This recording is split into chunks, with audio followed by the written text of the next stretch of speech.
Destaque internacional: neste domingo, os alemães foram às urnas e elegeram a atual chanceler Angela Merkel para o 4º mandato. Ela foi cumprimentada, por líderes mundiais e prometeu fazer aí uma nova coalizão. A eleição também marcou uma grande vitória da ultradireita alemã, que conseguiu entrar no parlamento pela primeira vez desde o fim da Segunda Guerra Mundial, em 1945. Após a divulgação dos primeiros resultados, centenas de alemães protestaram contra a ascensão aí da direita mais radical. Mas quem traz mais informações, acompanha tudo, é o nosso correspondente na Europa, Ulisses Neto. Fala, Ulisses. Olá, Patrick, um abraço para você e para todos do programa. Os europeus ainda estão digerindo os resultados da eleição lá na Alemanha, principalmente por causa da volta da extrema-direita ao parlamento do país. O Alternativa para a Alemanha se tornou o 3º maior partido alemão. E a chanceler Angela Merkel confirmou que vai ter que fazer concessões para estes eleitores, que o pensamento anti-islã, anti-imigração, ele vai ter que ser representado agora no novo governo, que até, inclusive, tem muita gente achando que a chanceler vai ter dificuldade para formar uma nova coalizão depois que os socialistas, que sofreram uma derrota histórica também, saíram da coalizão que mantém o governo Merkel já há mais de uma década. E aí a dúvida é que tipo de concessão que ela vai fazer para os eleitores da extrema-direita. Muita gente até fala também que foi um voto de protesto, mas enfim, o Alternativa para a Alemanha está representado de forma bastante significativa no parlamento agora. E a chanceler falou que vai ter que muito trabalho pela frente para poder lidar com esse pensamento que está em ascensão no país. A última vez que Angela Merkel teve que fazer uma concessão foi durante o período eleitoral, e ela, uma cristã democrata, uma política conservadora, acabou aprovando o casamento gay, uma mudança significativa até numa posição histórica dela. Então, o que a chanceler vai fazer agora para acomodar esse novo quinhão do eleitorado é o que se segue aqui como tema principal dos debates na Europa. A última vez que um político fez concessões para o pensamento de extrema-direita de forma significativa foi aqui no Reino Unido, quando David Cameron também na campanha prometeu fazer o referendo do Brexit, e a gente viu no que deu. Então, por isso, eu deixo até uma pergunta para vocês. Os pré-candidatos aí no Brasil também têm que levar em consideração essa linha de pensamento político, já antecipando a próxima eleição, e que tipo de concessão os candidatos têm que fazer para acomodar esses eleitores que estão crescendo mundo afora. Um abraço a todos do programa. Marcelo Madureira, começa esse tema com você. Obrigado, Patrick. Pela primeira vez vou começar um tema, tô até emocionado, mas falando sério. É grave esse resultado. Quem não chora não mama, Maduro. Da Alternativa. Tem razão, Andreasa. Mas o resultado aí dessa alternativa, desse grupo, Alternativa Alemanha, de extrema-direita, pela primeira vez a extrema-direita volta ao parlamento alemão desde o final da desde o começo da Segunda Guerra Mundial, É muito grave.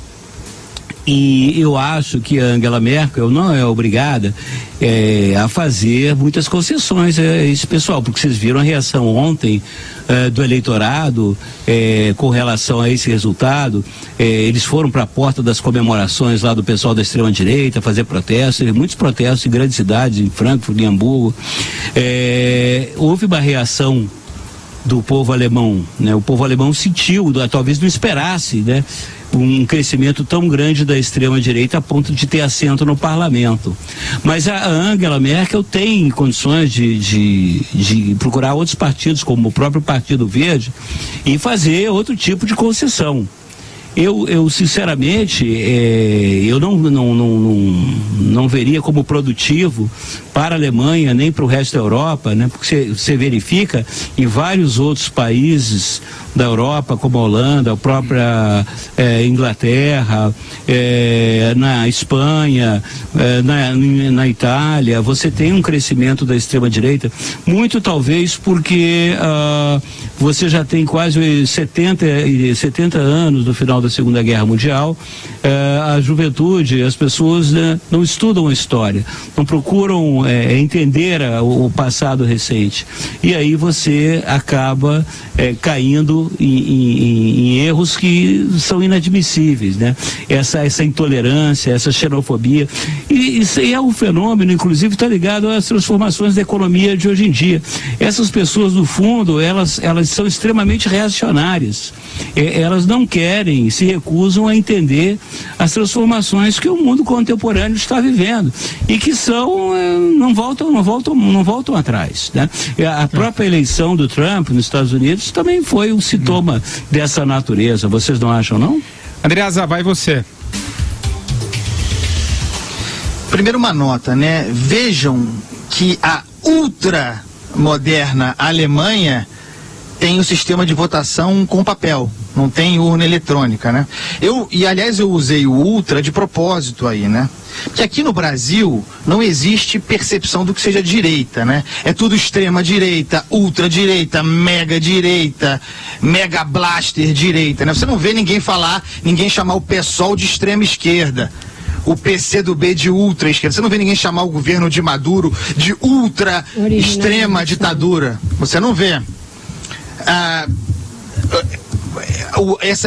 Esse uso de extrema, ultra é comum aqui para ser aplicado àquilo que nós não conhecemos e não queremos conhecer.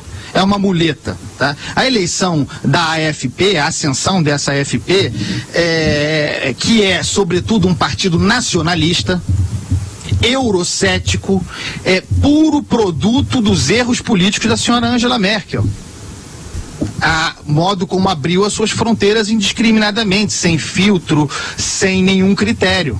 É uma reação da população, reação legítima, quem vai dizer que não? Nas urnas da população alemã contra aquilo que a senhora Merkel fez. Não é um partido organizado, não tem lideranças representativas. Eu, inclusive, aposto que não irá a lugar algum. Não é como a Frente Nacional da Le Pen, não é. É apenas algo passageiro, um fenômeno de momento, uma resposta aos erros da Angela Merkel. Anotem aí e me cobrem depois. Bom, ela venceu apesar da margem estreita e apesar desse recrudescimento que é não só da extrema direita, como também a extrema esquerda teve uma votação maior do que nas outras eleições, num sinal de que a Europa está realmente dividida, está realmente cindida, principalmente por essa questão das migrações. Os governos têm de dar uma resposta a isso, que não seja xenófoba, mas que seja uma resposta que os seus concidadãos aceitem e considerem válida. Não é fácil, ela vai ter que criar uma maioria e criar um novo governo que responda a isso. Ela é muito atenta, o próprio Ulisses falou no boletim dele, que ela já fez concessões em outras ocasiões. Acredito que ela agora vai fazer uma modulação no seu discurso. Eu não sou especialista na política alemã, mas eu recomendo a todos que leiam a excelente análise do Igor Giloff na Folha, tá no site da Folha a esse respeito.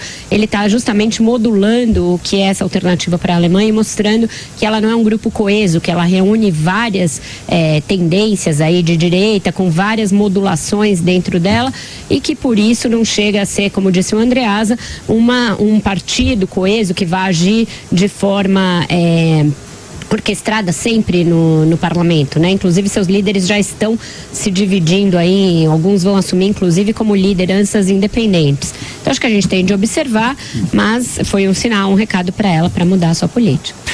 Legal, bom, acho que... Diga, vai rapidamente, Madu, pra gente ir pros ouvintes aqui, vai lá. Só uma coisa para ser levada em conta, o que eu achei muito surpreendente foi o resultado da social-democracia, né? Que eu achei pior ainda. O resultado eleitoral a crise da social-democracia alemã é que me preocupa mais. Acho que foi em torno de 20%. Eu acho que é isso, a sociedade está mais radicalizada do que já esteve, né?